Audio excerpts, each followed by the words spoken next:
tu parles de voiture. Je te raconte une histoire qui m'est arrivée quand j'arrive à Arsenal. J'arrive à Arsenal, 17 ans. Je ne peux pas encore conduire. J'attendais, j'allais sur mes... Quand j'ai 18 ans, Thierry Henry, il avait une... À l'époque, je sais pas, à l'époque, je crois que je gagnais. À l'époque, je pense que je gagnais. Je quittais de la France, je gagnais peut-être même... Je gagnais peut-être 4 000 euros. Donc, j'arrive en Angleterre, on me donne 15 000 euros. Imagine un jeune qui gagnait 4 000 euros, je ne sais pas combien, je sais pas combien il gagnait. Je me trouve à 15 000 euros. Donc, je deviens bête. Non, je te vois pas. Je vivais seul. Tu vois que quand tu viens dans un pays, tu es seul. Tu quittes de 4 000 euros à 15 000 euros, tu es seul. J'arrive au camp d'entraînement, Thierry Henry avait un Lincoln Navigator. Ouais. Et à l'époque, il y avait les roues qui tournaient. Les rims là. Les rims là. J'arrive. Je vois le King. Ça on appelle le King. Je vois le King arrive. Il sort la voiture, le Lincoln. Tac, il vient, il gare. Je reste comme ça, je dis merde, là un petit 18 ans, le cœur. Tu dis que non. Je vais prendre la voiture. J'arrive, ce qui est bien ici, c'est que quand tu as le contrat, même si c'est que tu as un contrat, on va te donner la voiture. Tu passes, tu prends ton contrat, leasing, non? Ouais. Le gars prend, je m'en vais faire un leasing, on me donne la voiture, je prends la voiture, je viens avec. Et moi, j'habitais du camp d'entraînement, peut-être 2 heures du camp d'entraînement. Tous les jours, je mettais peut-être tous les 2 jours, parce que ça consomme, c'est une voiture américaine. Je mettais le plein. Un matin, je me lève, je vais ouvrir mon frigo, le frigo est fini parce que tout l'argent a été dans l'essence. Parce que je voulais imiter ce que le grand frère faisait. Et un matin, il me voit, tous les jours je garde. Un matin, j'arrive au camp d'entraînement, je m'en vais, je dis au gars qui m'a vendu la voiture que pardon, donne-moi la Toyota, ça n'est pas mon niveau ça. C'est pas mon niveau, gars. C'est pas mon niveau. Donc j'arrive au camp d'entraînement, je dis à Toyota, Thierry me voit, il j'entre, il me dit, mon petit, ta voiture est où? Je dis non,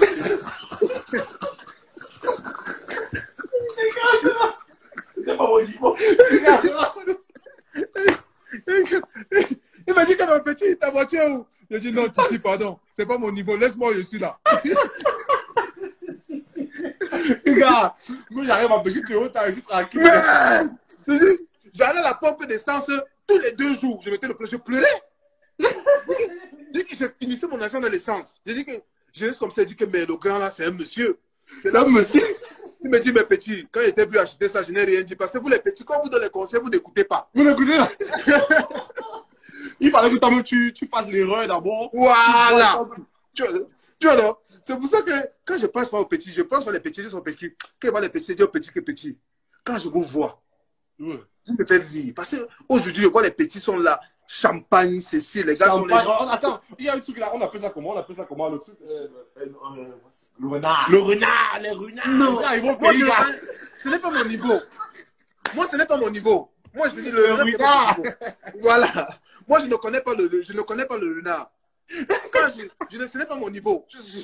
Donc, moi, quand je dis au gars là que, je laisse comme ça, dit que les petits, tout ça, parce que nous, on est les sportifs, après 45 ans, moi, je dis souvent que, je disais à ma famille que la vraie vie, c'est à 45 ans. La vraie vie. Tu vois, aujourd'hui, quand tu achètes une Bentley, une Ferrari à 20 ans, tu es inconscient, tu es insouciant. Quand tu vois un homme de 50 ans aller sortir l'argent, acheter la Ferrari ou une Bentley, ça veut dire que c'est un homme, c'est un monsieur. Un homme, regarde, j'appelle. Oui! À 20 ans, tu es encore là, tu dandines de gauche à droite. Mais, oui, franchement, je te jure. Mais à 50 ans, quand tu arrives, tu sors là-bas, tu sors l'argent à 50 ans, tu achètes une Ferrari, une Bentley, ça veut dire que tu as réussi dans la vie. Ouais. À 20 ans, tu roules à 20 ans avec une Ferrari, tu n'as pas réussi, tu es un pauvre. Ouais. Là, je te promets. Moi, je dis tout le temps que les sportifs, on est les hommes les plus pauvres de la vie. Pourquoi? Parce que on veut souvent vivre un moment de foi, même tu gagnes 10 000, tu dépenses 20 000. Ouais, c'est ça. C'est ça le problème, en fait. Non, parce que les gens ne connaissent pas, on va te voir. Non, je dis que j'ai vécu ça parce que j'ai vu les tirs. Moi, je te dis, je te raconte pas des histoires. J'ai fait 8 ans à Arsenal. 8 ans à Arsenal, et dis-toi bien que je gagnais bien ma vie pendant les 8 ans que j'ai fait. Non, pendant les 8 ans, les 4 dernières années, j'ai commencé à bien gagner ma vie. Tu vois, je veux dire, je gagnais bien ma vie. Les 4 dernières années, parce que les débuts, c'est pas toujours ça, tu vois. Mais les 4 dernières années, non, les 3 dernières années, ça allait déjà, tu vois. Mais pendant ces 3 dernières années, je te jure, Je n'avais pas faim, hein. Je mangeais bien, j'avais acheté une maison, j'ai pris un crédit pour une maison, tout ça. Je partais en vacances, mais je n'ai jamais économisé 100 000 pounds. 100 000 pounds. J'ai fait 8 ans à Arsenal. Quand je partais d'Arsenal, je n'avais pas 100 000 pounds dans mon compte pour quelqu'un qui gagnait assez d'argent. Ouais. C'est ce que je veux dire. Parce que je vivais une vie où j'avais pas faim. C'était facile. Tu quittais ici, là, je m'avais au shopping center. Je m'achète les habits, je monte, je descends. Mais moi, je ne bois pas. Tu vois ce que je veux dire? Je fais les voyages, je voyage comme ça. C'est quand je suis arrivé à Barcelone que ma vie a changé. Je comprends ce que je dis. J'étais millionnaire. À ce moment, j'étais millionnaire sur le papier, mais je n'avais jamais vu le million dans mon compte. Non, je dis, j'avais jamais vu. Je dis que j'avais jamais vu le million sur mon compte. J'avais jamais vu 100 000 ou 2 000 dans mon compte. Tu vois ce que je veux dire? Quand je suis arrivé à Arsenal, quand j'ai quitté Arsenal, je suis arrivé à Barcelone. C'est parce que des fois, tu vois, les gens disent que non, pourquoi tu as quitté Arsenal? Pourquoi? Je te jure devant Dieu, si on va regarder en vérité, je n'aurais jamais voulu quitter Arsenal parce que j'étais bien. C'était le chez moi. Arsenal, même si des fois je ne m'entraînais pas, je savais que je vais jouer. Je vais jouer, ouais, ça c'est la maison. Voilà. Mais à un moment donné, le football, c'est mon travail.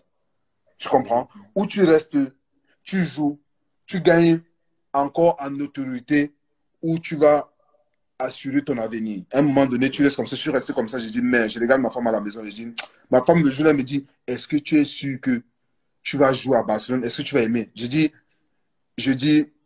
c'est pas grave. Et que dès qu'on m'a envoyé le fax, quand j'ai vu le casser 4 fois sur le papier,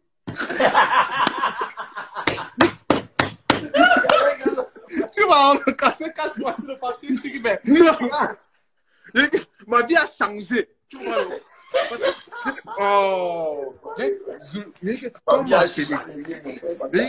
appelé.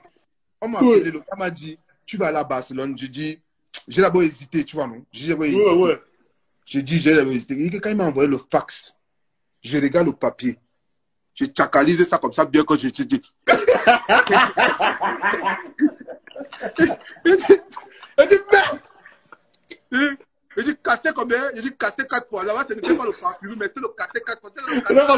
Ça a dépassé le bassin parfumé. Quand je vois ça, merde! J'ai dit, quand le gars m'a appelé, le directeur sportif m'appelle. Il me dit, oui, tu sais que tu ne vas pas jouer. Comme, je ne voulais même plus dire ce qu'il était en train de me chacaliser là. Je ne voulais même pas. Moi, j'étais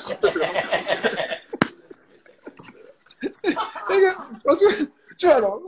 Là-bas, le chiffre, là-bas, te tourne les yeux, là-bas. Tu parlais de quoi? C'est là où j'ai que quand je suis arrivé à Barcelone, ma vie a changé. J'étais millionnaire dans le compte. C'était plus dans le papier. Que tu viens, tu n'as plus rien. C'était dans. Parce que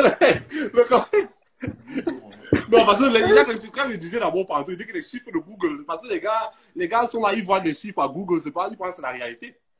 C'est ça! C'est ça que les gens ne comprennent pas. Et beaucoup de gens vivent par rapport à ça. Au lieu de vivre par rapport, tu penses que non, ok, il faut que je save ça, je garde ça, que j'investisse ici, pour que l'argent continue à tourner, ça revienne.